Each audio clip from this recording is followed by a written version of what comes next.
સુરતથી સમાચાર સામે આવ્યા, જ્યાં સુરતમાં ગોગો પેપરનું વેચાણ કરતી સાઇટની ઓફિસ પર કાર્યવાહી કરવામાં આવી છે। એસઓજી પોલીસે ઓનલાઈન વેચાણની ઓફિસ પર રેડ પાડી છે। નોંધનીય છે કે આ ઘટના પ્રકાશમાં આવતાની સાથે જ પોલીસે કાર્યવાહી હાથ ધરી છે। દરોડા પાડી અને ગોગો પેપરના વેચાણ સામે કાર્યવાહી કરવામાં આવી છે। ગોગો પેપર ઓનલાઈન મળી રહ્યું હોવાની પણ વિગતો સામે આવી હતી। નશાકારક પદાર્થોના સેવન માટે વપરાય છે ગોગો પેપર।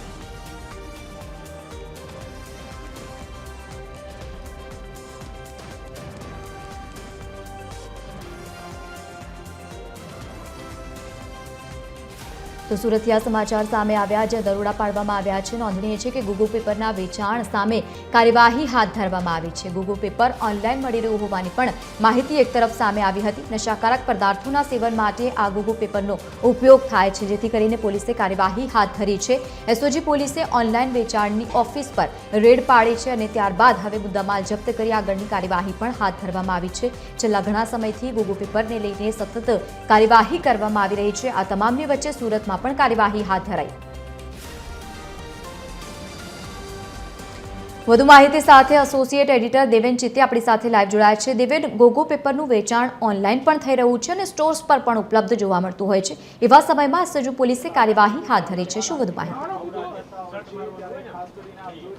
જે અત્યારે સુરત શહેરની અંદર જે છે તે ડીસીપી દ્વારા જે એસઓજીની ટીમ છે તેમના દ્વારા અત્યારે અલગ અલગ જગ્યાઓ ઉપર જે આ હુક્કા માટેના જે સાધનોનું વેચાણ થતું હોય છે તેમની પણ તપાસ કરવામાં આવી રહી છે। સાથે સાથે જે ગોગો પેપરનું વેચાણ છે તે પણ જે રીતે થાય છે, ત્યારે આપણી સાથે અત્યારે એસઓજીના જે ડીસીપી છે આપણે એમની સાથે વાત કરીએ। સાહેબ, ક્યાં આગળ આવ્યા છો અને કયા પ્રકારનું અત્યારે સર્ચ ચાલી રહ્યું છે? અત્યારે હળવદ દ્વારથી અંદરના ભાગમાં બે ગલ્લા છે, ત્યાં અમને માહિતી કે અહીંયા હુક્કાઓનું વિતરણ થાય છે, તો અત્યારે ત્યાં ચેક કરવા માટે આવે છે ને એ લોકોને સખતમાં સખત ચેતવણી પણ કરવામાં આવી છે અને આ જે હુક્કાઓ છે એનું ચેકિંગ ચાલુ છે। જો કોઈ પ્રતિબંધિત હશે તો એના ઉપર કેસ કરવામાં આવશે। સાહેબ, કયા પ્રકારના સાધનો આ લોકો વેચતા હોય છે અને હવે તમે એમને કયા પ્રકારની ઇન્સ્ટ્રક્શન આપી રહ્યા છો? આ લોકોને ઇન્સ્ટ્રક્શન આપી રહ્યા છે કે ભાઈ શું તમે આવા હુક્કાઓ તમારા બાળકો માટે તમે યુઝ કરી શકશો? જો તમે તમારા બાળકો માટે નથી કરતા તો શા માટે આવી ઓછા નફાના માટે થઈને આવું કામ કરવું જોઈએ? ગોગો પેપરનું વેચાણ કરતો અત્યારે કોઈ ગોડાઉનમાં કે કંઈ માલ જથ્થો કે કંઈક મળી આવ્યું છે? અમારે સર્ચ ચાલુ છે, એવું કંઈ પણ માહિતી મળશે તો ત્યાં રેડ કરવામાં આવશે। સાહેબ, કેટલા સમય માટે આ જે રેડ છે તે આજના દરમિયાન કે આવતીકાલે કે જ્યાં સુધી માહિતી મળતી રહેશે કે વેચાણ ચાલુ છે ત્યાં સુધી રેડ કરીશું। તો અત્યારે જે અધિકારીઓ છે તેઓ દ્વારા સતત અલગ અલગ જગ્યાઓ પર ગોડાઉનમાં જઈને જે સર્ચ ઓપરેશન કરવામાં આવી રહ્યું છે। જે ગોગો પેપરની સાથે જે હુક્કા માટેના જે પોસ્ટ વિસ્તારની અંદર જે છે તેનું ખૂબ મોટા પ્રમાણમાં વેચાણ થતું હોય છે। પોસ્ટ વિસ્તારની અંદર જે યંગ જનરેશન જે છે ખાસ કરીને ગોગો પેપરનું વેચાણ કરતા હોય છે અને આ પ્રકારના જે હુક્કા માટેના જે સાધનો છે તેમનો પણ તેઓ આ પ્રકારે જે ગોડાઉન છે ત્યાંથી ખરીદી કરતા હોય છે।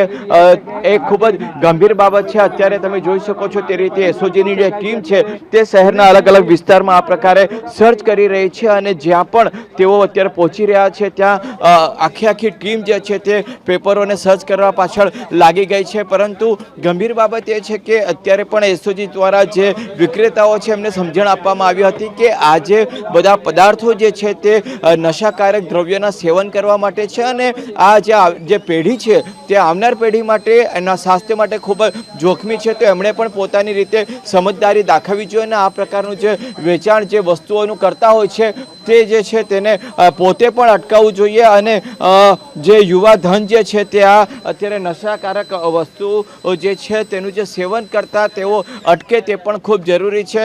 જે રીતે રાજ્ય સરકાર દ્વારા આખા રાજ્યભરની અંદર એક મુહિમ ચલાવવામાં આવી રહી છે કે જ્યાં જ્યાં પણ આ નશાકારક પદાર્થોનું વેચાણ થતું હોય છે તેમને અટકાવવા માટેનો જે પ્રયાસ છે તે જે છે તે કરવામાં આવી રહ્યો છે અને તેના ભાગરૂપે અત્યારે સુરત શહેરના અલગ અલગ વિસ્તારોની અંદર જે એસઓજીની ટીમ છે તેમજ અલગ અલગ ઝોનની અંદર પણ અત્યારે ગોગો પેપર સહિતના જે સાધનો જે નશાકારક પદાર્થોના ઉપયોગ માટે લેવાતા હોય છે તેના માટેની અત્યારે સર્ચની કામગીરી ખૂબ મોટા પાયે થઈ રહી છે। ડીસીપી દ્વારા પણ જે માહિતી આપવામાં આવી અને તેમણે પણ સ્પષ્ટ રીતે કહ્યું છે કે જે તે રીતે આ ગોગા પેપરનું જે વેચાણ છે તે ઓનલાઈન પણ થઈ રહ્યું છે અને તેના માટે શક્ય તેટલા ગોડાઉન પર પહોંચીને આ જે પદાર્થોનું વેચાણ છે તે પણ ન થાય, સાથે સાથે આ જે નશાકારક પદાર્થોના સેવન માટે જે ગોગો પેપરનો ઉપયોગ થતો હોય છે કે હુક્કા બારમાં જે બીજા સાધનોનો ઉપયોગ કરવામાં આવતો હોય છે તેનું પણ વેચાણ બંધ થાય તે દિશાની અંદર એસઓજી દ્વારા અત્યારે શહેરભરની અંદર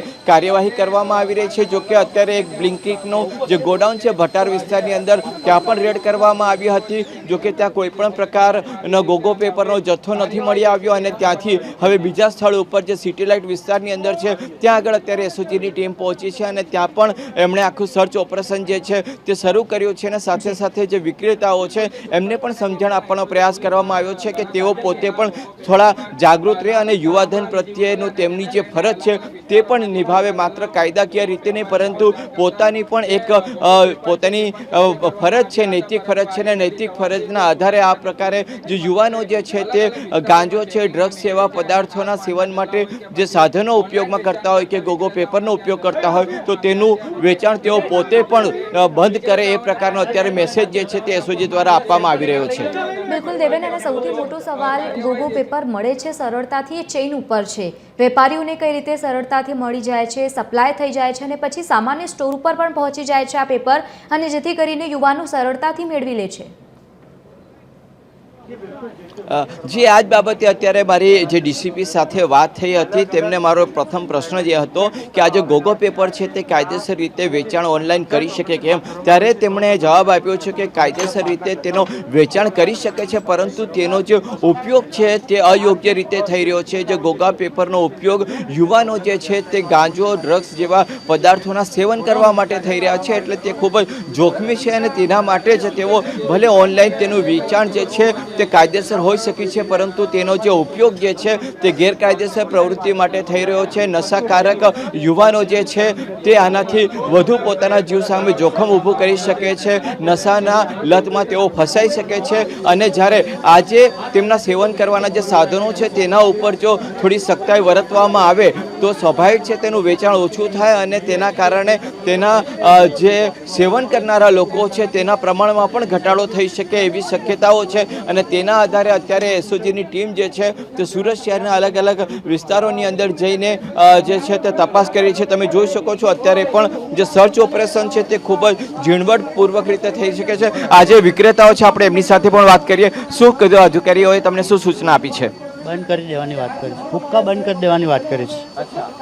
બીજું જે આ જે ગોગો પેપર અને જે આ એ તો વેચતા જ નથી આપણે। અને આજે આપણે હુક્કા માટેના જે પદાર્થો અને સેવન માટે કઈ કઈ વસ્તુઓ અહીંયા વેચાતી હોય છે? ફ્લેવર જ વેચાય છે, બીજું કશું નથી વેચાતું। એના સાધનો કયા હોય છે? હુક્કાને આ પંપ છે, પછી બધું કોઈ શું શું રાખો ચેનલ છે, આમાં શું શું કરતા હો છો તમે? હુક્કા અને હુક્કાની ફ્લેવર ને આ ટોબેકોનો આઈટમ બસ। હવે કયા પ્રકારની છે તે અનુસરણ કરશો ખરા? હા ચોક્કસ। અત્યારે આ પોસ્ટ વિસ્તાર જે છે તે પોસ્ટ વિસ્તારની અંદર આનું વેચાણ ભૂતકાળમાં પણ ખૂબ મોટા પ્રમાણમાં થતું હોવાનું સામે આવતું રહ્યું છે। સમયાંતરે એવા ઘણા જે કિસ્સાઓ છે તે પોલીસના ચોપડે નોંધાતા હોય છે કે સુરતના વેસુ, અલથાણ, પાલ જેવા વિસ્તારની અંદર ખાસ કરીને રાંદેરમાંથી જે ડ્રગ્સનું સપ્લાય થાય છે તે પણ અલગ અલગ શહેરની અંદર ખૂબ મોટા પાયે વેચાણ થતું હોય છે। ત્યારે લોકોમાં પણ એક એવી લાગણી છે કે ગાંજાના વેચાણ ઉપર પણ રોક લગાવવામાં આવે જેથી કરીને જે યુવા ધન જે છે તે આ નશાકારક દ્રવ્યો તરફ ન વળે। બિલકુલ દેવેન, આભાર સમગ્ર માહિતી સાથે જોડાવા બદલ। તો ગેરકાયદેસર રીતે ઉપયોગ કરવામાં આવી રહ્યું હતું પેપરનું અને તેને જ લઈને કાર્યવાહી અહીંયા હાથ ધરવામાં આવી છે। ગોગો પેપર ઓનલાઈન મળી રહ્યું હોવાની માહિતી મળતાની સાથે જ સુરતમાં એસઓજીએ ઓપરેશન હાથ ધર્યું હતું અને ત્યારબાદ રેડ પાડીને હવે સમગ્ર આ તપાસ હાથ ધરવામાં આવી રહી છે।